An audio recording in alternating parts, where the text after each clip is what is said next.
My name is Yolanda Castillo. I was born in 1946 to Reyes and Inocencia Rangel in Moore, Texas. I am the second of four sisters, Alamar, Lucinda, and Telma. We were quite poor when I was little. I didn't realize it though. We had a very happy childhood. Our house was only 3 rooms. One room was my older sister's. She had a bed and she had a sofa in her room and a nice little closet. The rest of the sisters slept in the middle room.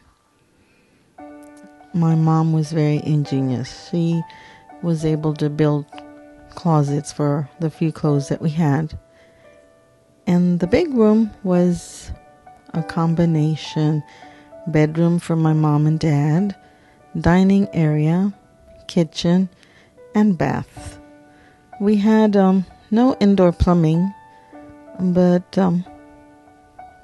Mama made do. She worked very hard.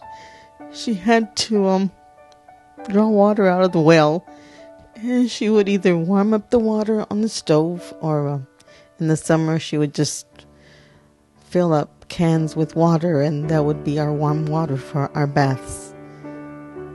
But like I say, I didn't know we were poor. We were happy. We had lovely times.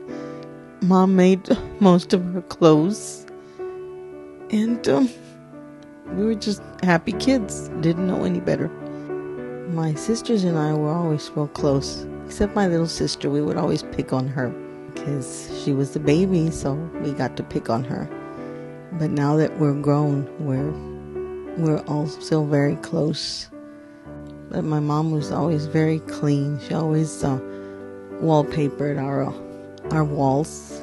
It was cheapy wallpaper, but we had flowers in our bedroom. We had no grass in our yard. It was just dirt all around. But my mom was always sweeping it.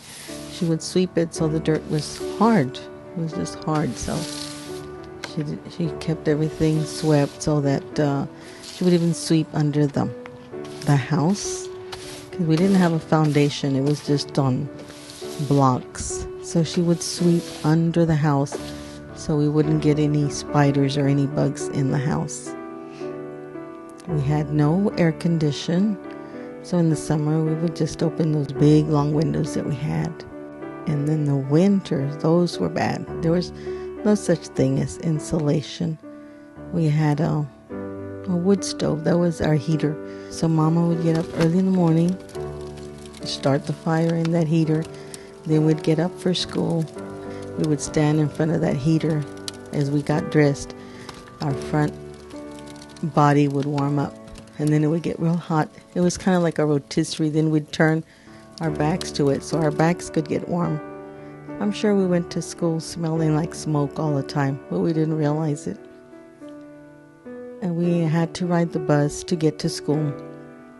So I'm sure as soon as we got on that bus, everybody knew because we smelled of smoke. But we were clean because we had to bathe every night. Our parents did make sure that we went to school all the time.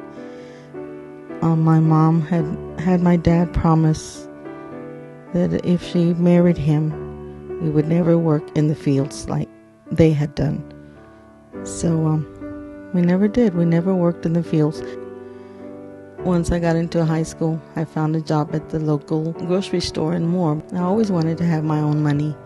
I did all kinds of stuff in that little grocery store.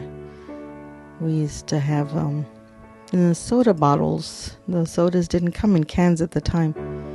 They came in bottles, and so that was one of my jobs, to sort out all the bottles, separate the Dr. Pepper bottles from the Coke bottles and big red bottles. I had to sweep the store, sweep the little sidewalk, and continued going to school. Always continued going to school. I liked school.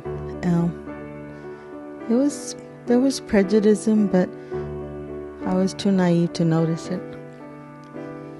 It wasn't until years later that I realized how there was a lot of prejudice in those little towns. Had I known that I was poor. I guess I could have gotten help to go to college. I always liked school, but I never followed through with it. We graduated from high school, and that was about it. And got married the first time. It seemed like that was the end of my life. You get married, you have babies. But then one of my sisters took a test to get into a civil service, and I thought that sounds like a good idea. So I took the test, I passed.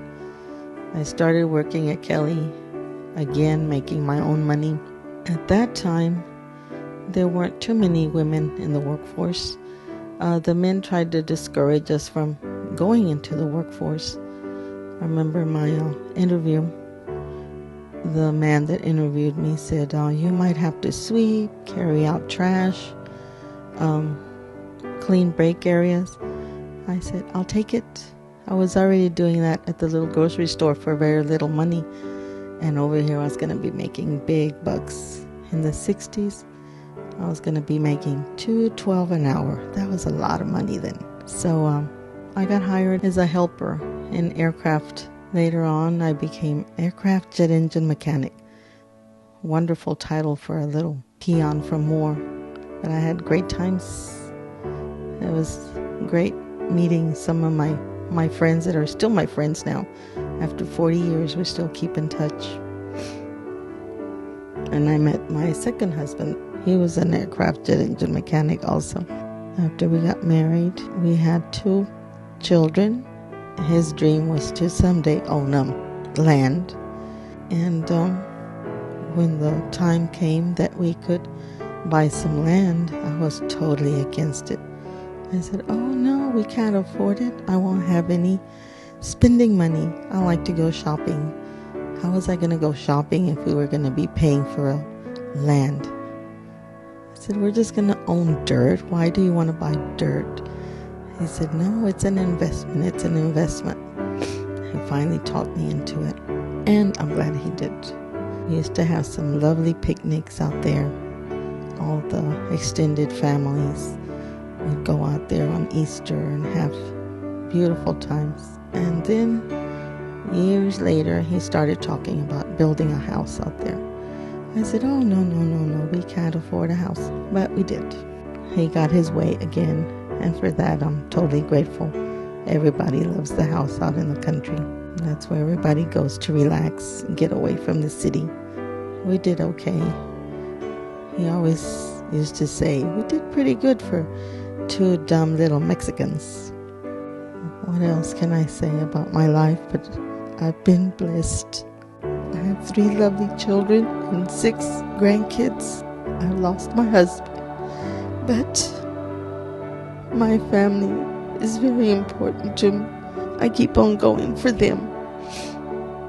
My mama was very strong, and I have to be strong. My grandma was very strong also. So I think I come from a family of strong women. I can't give up. I won't give up. We'll continue to push on, my strong girls, because it's in the genes.